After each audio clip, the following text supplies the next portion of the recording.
میں نے کہا کہ دیکھیے اس تعویذ کو بھی جانے دیجئے سجدے میں، جا رہا اچھی بات ہے، کوئی آپ پریشان مت ہوئی۔ بہرحال پھر میں نے اسے بات سمجھائی، مجھے صرف یہ واقعہ نقل کرنا تھا کہ یہ کہاں سے آئی یہ فکر آپ جانتے ہیں؟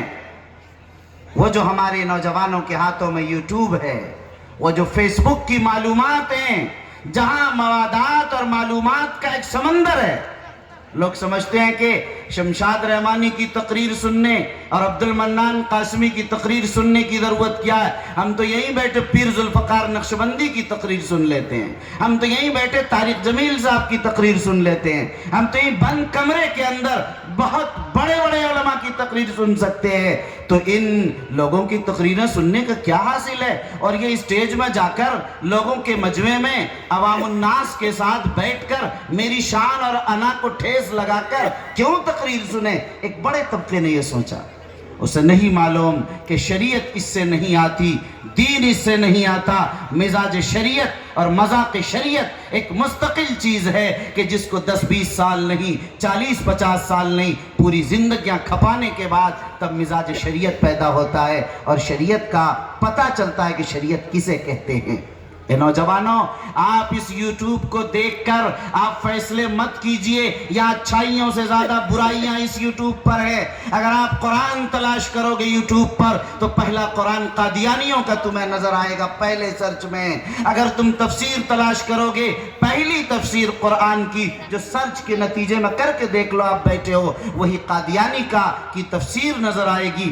آپ کو پتہ نہیں ہے کہ آج ان لوگوں نے پوری دنیا کے بڑے بڑے ممالک کی فنڈنگ کی بنیاد پر آج بڑے بڑے مقامات پر پہنچ گئے اور اپنے پیسوں کی وجہ سے اور سارے شعبوں پر چھا گئے۔ فتاوی مسائل بھی اگر آپ دارالفتہ مسئلہ پوچھیں گے، اگر آپ اور سرچ کریں گے گوگل سے پوچھیں گے تو آپ کو انہی کی ویب سائٹ آپ کے سامنے آئے، وہی چیزیں نظر آئیں۔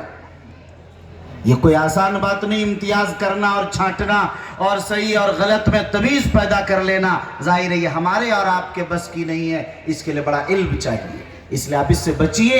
انہوں نے وہی سنا ہوگا، کسی غیر مقلد عالم کی تقریر سن لی ہوگی اور بہک گیا، گمراہ ہو گیا، اسے کچھ پتہ ہی نہیں بیچارے کو کہ صحیح کیا اور غلط کیا۔ آپ کو حیرت ہوگی، کل ہی دوسرا واقعہ یہ پیش آیا، اسی ضلع کے ایک گاؤں کی ایک صاحب نے مجھے بات بتائی کل ہی کہ حضرت ہمارے فلاں صاحب ہیں جو یہ کہتے ہیں کہ اللہ سے کچھ نہیں ہوتا، ہم جو کرتے وہی ہوتا۔ یہ اللہ اللہ نعوذ باللہ کیا چیز ہے؟ اللہ کھلاتا ہے، اللہ پلاتا ہے، اللہ روزی دیتا ہے۔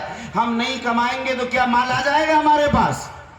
ہم نہیں پکائیں گے تو کھانا تیار ہو جائے گا؟ نہیں کھائیں گے تو کھلا دے گا اللہ؟ نہیں کھلا سکتا۔ لا حول ولا قوت الا باللہ، العیاذ باللہ۔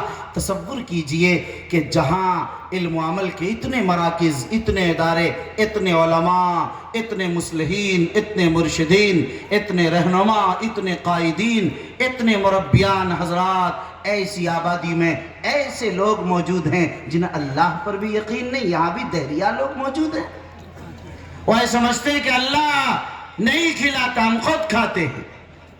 میں نے ان سے کہا کہ قارون کو بھی یہی گمان ہو گیا تھا کہ ہم خود کماتے، اللہ نہیں دیتا تھا، اسے دھنسا دیا گیا، ساری دولتیں ختم کر دی گئیں۔ ذرا ہوش میں آ جاؤ اور کبر و نخوت اور اس غرور سے نکلو۔